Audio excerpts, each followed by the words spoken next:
მავანის კითხვაზე საცხოვრობ, ანდა თუ კი ტაქსის მძღოლისთვის უნდა აგვეხსნა, თუ სად უნდა მივეყვანეთ.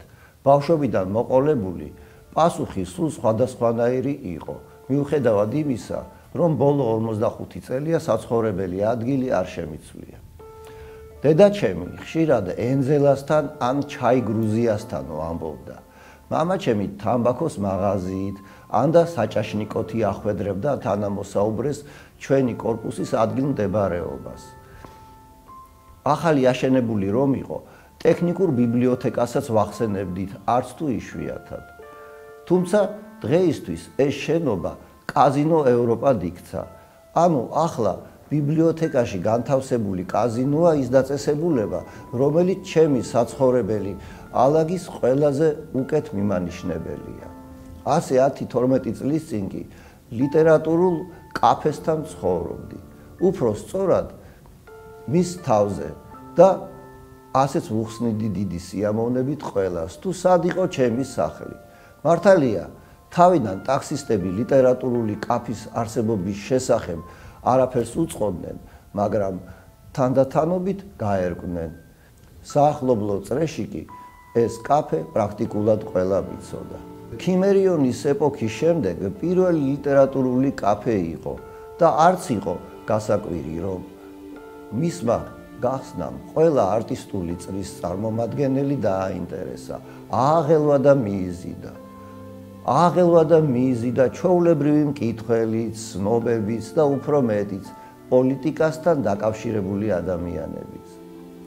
რა თქმა უნდა, კაფე კაფეა და იქ შეიძლება ნებისმიერი პროფესიის და ყაიდის ადამიანმა შეიაროს. ვისკი დალიოს, ნამცხვარი მიირთვას ან ჭიქა ჩაისთან ვიღაცას საქმიანი ან ინტიმური პაემანი დაუნიშნოს. აქაც ასე იყო, თითქოს ასე იყო. ყველაფერი ძალიან ბუნებრივად ჩანდა.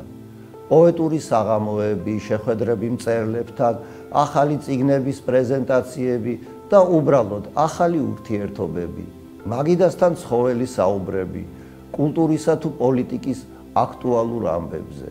მით უმეტეს, რომ ეს წლები ვარდების რევოლუციის და მისი პირველი ნაბიჯების წლები იყო. იყო ბევრი იმედი, უთვალავი კითხვის ნიშანი და რაც მთავარია, ახალი სახელმწიფოს შენებაში ჩართულობის მძაფრი განცდა. მწერლები ისხდნენ ჟურნალისტებთან თუ პოლიტიკოსებთან ერთად და ჭიქა ჩაისთან ჭობდნენ იმაზე, თუ რა ხდებოდა მათ ქვეყანაში, რა უნდა შეცვლილიყო და როგორ. თუმცა ზოგი ამას აშკარად გულწრფელად აკეთებდა. ზოგი კი მაშინდელი ქართული ელიტის გამაერთიანებელ ამ კაფეში თავისი ზრახვებითა და გეგმებით მიდიოდა. ყოველივე ეს რამდენიმე წელი ჩემს თვალწინ ხდებოდა. მე ალბათ ერთ-ერთი ის ადამიანი ვიყავი, რომელიც ყველაზე ხშირად იჯდა იმ კაფეში და უბრალოდ იმიტომ, რომ მის თავზე ვცხოვრობდი. პურის საყიდლადაც რომ ჩავსულიყავი, კაფედან რომელიმე ნაცნობი ხელს დამიქნევდა და მეც შევივლიდი, ცოტა ხანს მაინც ჩამოვждებოდი, ხანდახან დღეში რამდენიმეჯერაც კი. და ყოველივე ეს, რაც აღწერე, იყო სცენა. სცენას კი როგორც წესი კულისებიც აქვს და ლიტერატურულ კაფესაც ჰქონდა თავისი კულისები. ეს იყო პატარა ოთახი კედელთან, მიდგმული სკამებით, სადაც საიდუმლო თუ ნახევრად საიდუმლო თათბირები იმართებოდა.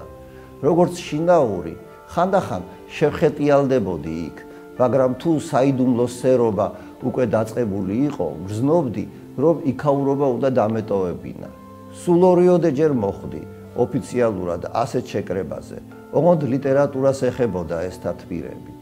ვითომ ქართული ლიტერატურის პრობლემურ საკითხებზე უნდა გვემსჯელა და რაღაც გეგმები დაგვესახა, მაგრამ მახსოვს ვერაფერზე შევთანხმდით და ისე დავიშალეთ. მორიგი თათბირის დრო რომ ახლოვდებოდა, სცენაზე პოლიტიკურად აქტიური ადამიანების რაოდენობა მატულობდა. ისინი უკვეთავდნენ ჩაის, ჩვენთან თუ ერთმანეთთან სხდებოდნენ და ზოგი მშვიდად, ზოგიც ემოციურად საუბრობდა. მერე თანდათანობით დგებოდნენ და იმ ჭიქით ხელში ნელ-ნელა საიდუმლო ოთახში გაიკრიფებოდნენ ხოლმე. ვინ არ მინახავს ასე მოსული, ამ კაფეში და მერე იმ ოთახში გაუჩინარებული. შეკრებების მიზანი თითქოს ძირითადად ის იყო, რომ მიმდინარე მოვლენებთან დაკავშირებით საზოგადოებრივი აზრი ჩამოყალიბებულიყო და მერე ეს აზრი რაღაც ფორმებით გავრცელებულიყო. მაგრამ ის ტენდენციაც მალე გამოიკვეთა, რომ საიდუმლო ოთახის ადამიანები ამ თათბირების შემდეგ თანდათანობით ხელისუფლებაში მოდიოდნენ, იერარქიულ კიბეზე ზემოთ და ზემოთ მიიწევდნენ. მაგალითად, სათვალიანი ბიჭი, გამჭოლი მზერით და ხელის კაცრი ჩამორთმევით, რომელსაც 24 საათში იურიდიული გვერდი მიჰყავდა და უცებ თავდაცვისა და უშიშროების კომიტეტის თავმჯდომარის პირველ მოადგილედ იქცა. მერე კი ქართული კულტურა ჩააბარეს ხელში. მისი მეგობარი შავგვრემანი კაცი, მოთხრობების წერაც რომ მოსინჯა მაშინ და მალე მაშინდელი საზოგადოებრივი მაუწყებლის სამეურვეო საბჭოში აღმოჩნდა. ეგ კი არადა, ერთი ჩემი სეხნია ხუჭუჭთმიანი ბუნჩულა ბიჭის მახსოვს. ძალიან კარგად, ჩვენს ძველ მეგობარ ჟურნალის გოგონას, ანუ თავის მომავალ მეუღლეს რომ მოაკითხავდა ხოლმე ხშირად და მერე ეს უჩუმარი ბიჭი ვანო მერაბიშვილის მარჯვენა ხელი გახდა. თუმცა მერე უკუ პროცესიც დაიწყო. ხელისუფლებაში გადაბარგებულებმა კაფე დაივიწყეს და მათი ადგილი ხელისუფლებიდან გამოქცეულმა ოპოზიციონერებმა დაიკავეს. ერთი სიტყვით, მაშინდელ ლიტერატურულ კაფეში ლიტერატურულ ვნებებთან ერთად პოლიტიკური ვნებებიც დუღდა და არა მარტო დუღდა, როგორც ჩანს, პოლიტიკური გადაწყვეტილებებიც მიიღებოდა.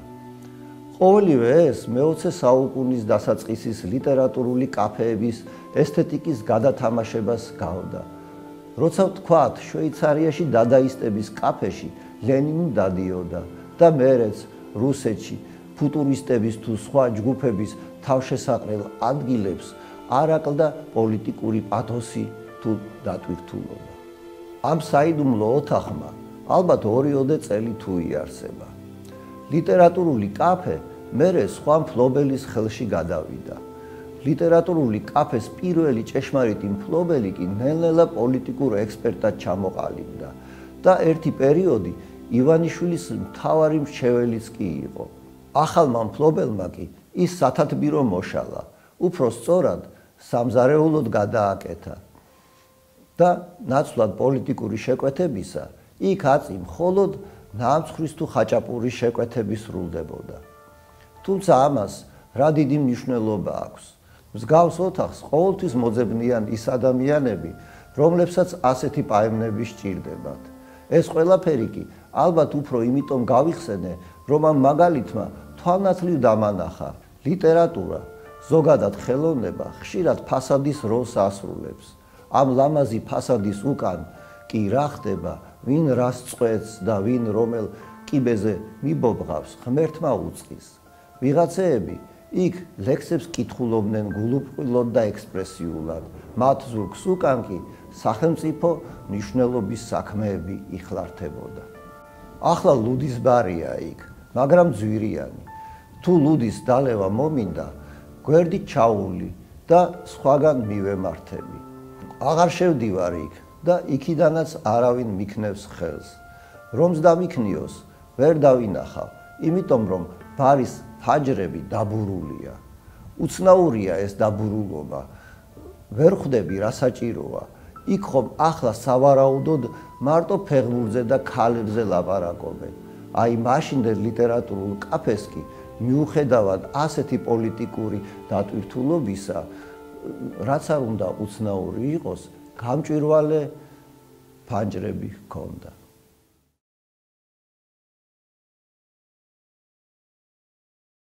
Thank